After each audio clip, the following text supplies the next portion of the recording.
PCC chief Mahesh Kumar గౌడ్పై బీఆర్ఎస్ నేత హరీష్ రావు మండిపడ్డారు. పీసీసీ అధ్యక్ష హోదాలో ఉండి చిల్లర వ్యాఖ్యలు చేస్తున్నారని హరీష్ రావు ఫైర్ అయ్యారు. ఈటలతో రహస్యంగా సమావేశమయ్యారన్న పీసీసీ అధ్యక్షుడి వ్యాఖ్యలను హరీష్ రావు ఖండిస్తున్నామన్నారు. సూటిగా ఎదుర్కొనే ధైర్యం లేకనే దిగజారుడు రాజకీయాలు చేస్తున్నారని విమర్శించారు.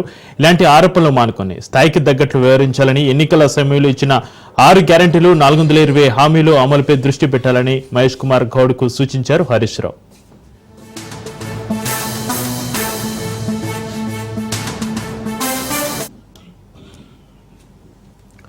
పీసీసీ చీఫ్ మహేష్ కుమార్ గౌడ్పై బీఆర్ఎస్ నేత హరీష్ రావు మండిపడ్డారు. పీసీసీ అధ్యక్ష హోదాలో ఉండి చిల్లర వ్యాఖ్యలు చేస్తున్నారని హరీష్ రావు ఫైర్కి సంబంధించి మరింత సమాచారాన్ని మా ప్రతినిధి సైదులు లైవ్ లో అందిస్తారు. సైదులు, ఈటలతో రహస్యంగా సమావేశమయ్యారన్న పీసీసీ అధ్యక్షుడి వ్యాఖ్యలను హరీష్ రావు ఖండిస్తున్నామన్నారు.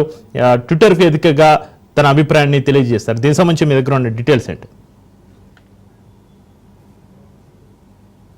మహేష్ కుమార్ గౌడ్ చేసిన వ్యాఖ్యల పట్ల ఎక్స్ వేదికగా స్పందించారు మాజీ మంత్రి హరీష్ రావు.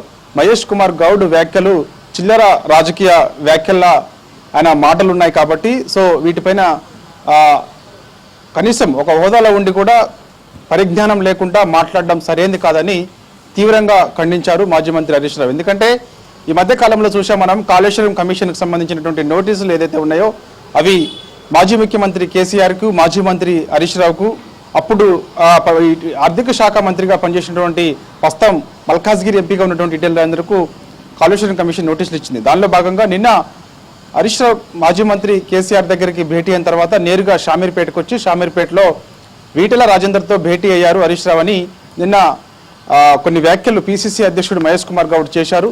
ఈ వ్యాఖ్యల పట్ల ఎక్స్ వేదికగా మాజీ మంత్రి హరీష్ రావు స్పందించారు. ఈ చిల్లర వ్యాఖ్యలని తీవ్రంగా ఖండిస్తున్నాను. ఒక హోదాలో ఉండి ఇలాంటి వ్యాఖ్యలు చేయడం సరైనది కాదని చెప్పేసి ఆయన ప్రశ్నించారు. ఎందుకంటే సూటిగా ఎదుర్కొనే ధైర్యం లేక ఇలాంటి దిగజారుడు రాజకీయాలు చేయడం సిగ్గు చేయడం చెప్పేసి కూడా ఆయన అన్నారు. ఎందుకంటే బట్ట కాల్సి మీరే వేసినంత మాత్రాన అవి అబద్ధాలు నిజం కావని చెప్పేసి కూడా ఆయన చెప్పారు. ఎందుకంటే ఇచ్చినటువంటి హామీలను పక్కదోవ పెట్టేందుకు డైవర్ట్ పాలిటిక్స్ కాంగ్రెస్ పార్టీకి మొదటి నుంచి అలవాటే కాబట్టి దానిలో భాగంగా ఇచ్చినటువంటి 6 గ్యారెంటీలు 420 హామీలు నెరవేర్చకుండా పదే పదే బీఆర్ఎస్ పార్టీ పైన ఇలాంటి ఆరోపణలు కాంగ్రెస్ పార్టీ చేస్తూ వస్తుందని ఆయన మండిపడుతున్నారు. కాబట్టి గతంలో ఎప్పుడైనా నేను కలిస్తే ఏదైనా పెళ్లిలోనో లేకపోతే చావులోనో కలిసి ఉంటానే తప్ప మా పార్టీ నుంచి ఎవరైనా ఇతర పార్టీలోకి వెళితే వాళ్ళని ఎప్పుడు కూడా పర్సనల్గా నేను ఎన్నడూ కలవలేదు. వాళ్ళు ఏదైనా కార్యాలయంలో అంటే ఏదైనా కార్యంలో శుభకార్యంలో కానీ లేకపోతే మిగిలిన ఏదైనా కార్యంలో కలిస్తే మాట్లాడతాం ఎదురుపడితే తప్ప మేము నేరుగా వారితో వెళ్ళి మాట్లాడడం ఎక్కడ కూడా జరగలేదు. కానీ ఇప్పటికైనా సరే ఇలాంటి చిల్లర రాజకీయాలు మానుకోవాలి, ఇలా బట్టకాల్చి మీదేసడం పద్ధతి మంచిది కాదు, ఇది మానుకోవాలని చెప్పేసి కూడా ఆయన హెచ్చరిక జారీ చేశారు. కాబట్టి చూడాలి ఇక మహేష్ కుమార్ గౌడ్ ఏ విధంగా స్పందిస్తారనేది కూడా మనకు తెలియాల్సింది. ఏదేమైనా సరే మహేష్ కుమార్ గౌడ్ చేసినటువంటి వ్యాఖ్యలు ఏదైతే ఉన్నాయో ఆ వ్యాఖ్యల పట్ల మాత్రం మాజీ మంత్రి హరీష్ రావు కొంత ఎక్స్ వేదికగా స్పందించి ఆయన చేసిన వ్యాఖ్యలు అవి సరైనవి కావని చెప్పేసి కూడా ఆయన ఎక్స్ వేదికగా ఖండించారు. ఎందుకంటే ఇచ్చినటువంటి హామీలు పక్కదారి పట్టించేందుకు మాత్రమే కాంగ్రెస్ పార్టీ ఇచ్చినటువంటి హామీలు ఇవన్నీ కూడా పక్కదారి పట్టించేందుకు మాత్రమే మొదటి నుంచి కూడా కాంగ్రెస్ పార్టీ ఈ విధంగా వ్యవహరిస్తుంది. కాబట్టి పదే పదే బీఆర్ఎస్ పార్టీని దోషిగా చూపిస్తూ రాజకీయ పబ్బం గడుపుతుందని చెప్పేసి కూడా ఆయన చెబుతున్నటువంటి పరిస్థితి కనిపిస్తుంది. కాళేశ్వరం కమిషన్ విచారణ ఏదైతే ఉందో ఆ కమిషన్ విచారణకి ఖచ్చితంగా మేము హాజరవ్వాలా లేదా అనేది మేము నిర్ణయించుకుంటాం తప్ప ఆ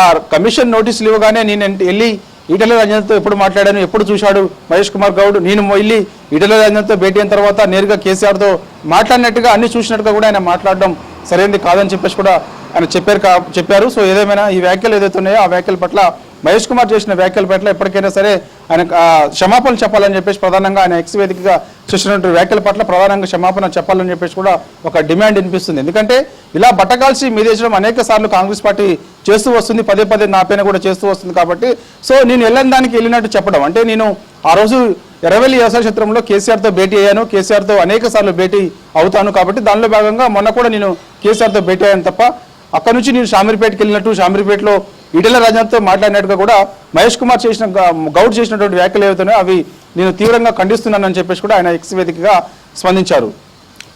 రైట్, థ్యాంక్ యూ సైదులు.